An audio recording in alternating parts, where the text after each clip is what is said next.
अब भूमिका मान दी आपने, बहुत ही जबरदस्त। देखिए डॉक्टर सांखला, जो पहली जो ओपनिंग हुई उसमें बहुत जबरदस्त छक्का चौका लगा है, बहुत जबरदस्त। आपने भी मारा उधर से छक्का चौका, बहुत बढ़िया बैटिंग आपने की। इधर से जो लगा है छक्का, बहुत जबरदस्त लगा। और छक्का का जो मैं बताता हूं स्कोरिंग जो है वो मैं बता रहा हूं आपको। एक तो ये डॉक्टर वीना राघव ने ये कह दिया कि जो मॉडर्न मेडिसिन है वो बेसिकली इमरजेंसी के लिए सबसे फुल प्रूफ है। इमरजेंसी सिचुएशन के लिए, इमरजेंसी सिचुएशन के लिए आपकी नहीं कोई चल पा रही है, इमरजेंसी सिचुएशन के लिए modern medicine is the remedy. आज इनके ओपनिंग रिमार्क से ये लगता है। दूसरी बात, मैं दर्शकों की बात बता दूं। अब डॉक्टर बीना, आपके लिए सवाल है। एलोपैथ का जनक हिपोक्रेटिस खुद बोलते हैं कि दवा को भोजन नहीं, भोजन को दवा बनाइए। दवा को भोजन नहीं, भोजन को दवा बनाइए। और दूसरे एक कहते हैं, उन्होंने लिखा है, प्रोफेसर है कोई, फार्मा माफियाओं के सिलेबस को नहीं रटेंगे तो ये डॉक्टर बन ही नहीं सकते। कोई बात नहीं, ये हम दूसरे राउंड में लेंगे।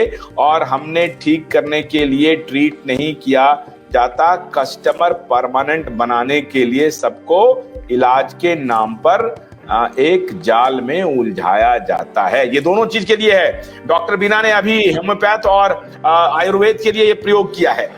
डॉक्टर सांखला, अब आपका जवाब आना चाहिए इस विषय पे आना चाहिए डॉक्टर सांखला, कि आप कैसे बोल रहे हैं कि ये फेक साइंस है? कैसे बोल रहे हैं फेक साइंस है? अभी उन्होंने एग्जाम्पल दिया, ब्रेन हैमरेज हो गया। सुनिए, ब्रेन हैमरेज हो गया, ब्लड क्लॉट हो गया, और अगर उसमें ब्लड क्लॉट को ठीक नहीं करेंगे, एक्सीडेंट हो गया, किसी का जबड़ा फंसा हुआ है, अगर उसको इमीडिएटली ठीक नहीं करेंगे तो फिर बहुत मुश्किल होगा। तो इसको तो आप मानेंगे ना? आप अब इस पर क्या तर्क है आपका, बताइए।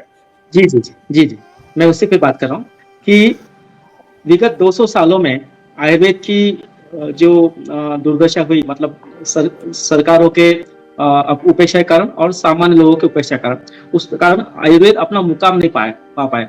और इसलिए आज जो इमरजेंसी की बात करने के एक मतलब, देखो इमरजेंसी कितनी होती है लाइफ में, इस बात को आप ध्यान सुनिए, कहीं पर भी आप सुनिए, 1 से 2% इमरजेंसी ऑलवेज होती है, इससे ज्यादा नहीं होती है।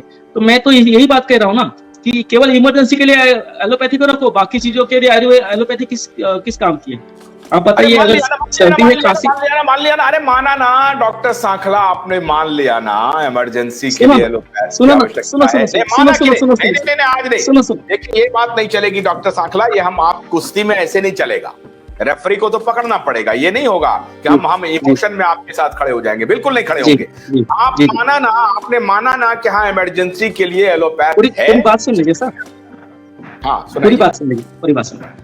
तो इमरजेंसी में अगर यूज हो रहा है एलोपैथी आज, लेकिन ये कहीं पर भी दावा जो इसके कोई निष्पक्ष ऑडिट नहीं हुए हैं कि इमरजेंसी में जो यूज हो रही है मेडिसिन, वो मेडिसिन सही में लाइफ सेव कर रही है कि नहीं कर रही है। आपको मैं डाटा देता हूँ, इसको सर्च कर लेना आप। एम्स दिल्ली का डाटा है। एम्स दिल्ली का जो सर्वाइवल रेट है क्रिटिकल केयर यूनिट का, वो है 4%।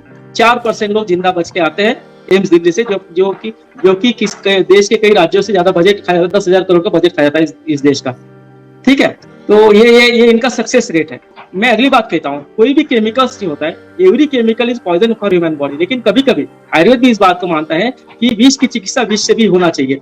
कभी कभी इमरजेंसी में हम लोग विष से भी चिकित्सा करते हैं, जिससे अगर रुग्ण की जान बच जाए तो। लेकिन वो केवल 1-2% के लिए होता है। 98% लोगों के पर एलोपैथी को क्यों लादा गया है, ये मेरा सवाल बिना जी से है कि अगर आप सर्दी में, खांसी में, बीपी में, शुगर में, हार्ट में, आपको क्रोनिक डिसीजेस में, स्किन में, लिवर में, हाथों में, किडनी में, किस चीज में आपको क्यों इंटरेस्ट है, आप केवल इमरजेंसी तक सिमट जाइए, हमको कोई दिक्कत नहीं है ना। क्योंकि आप भी बने रहना चाहिए, आपका भी वजूद होना चाहिए, क्योंकि आपने भी तो पढ़ाई की है, 8-10 साल मेहनत करी है। तो आपको हम लोग चाहते हैं कि आप लोग बने रहे, लेकिन केवल 2% लोगों के लिए बने रहे, 98% हम पर छोड़ दीजिए।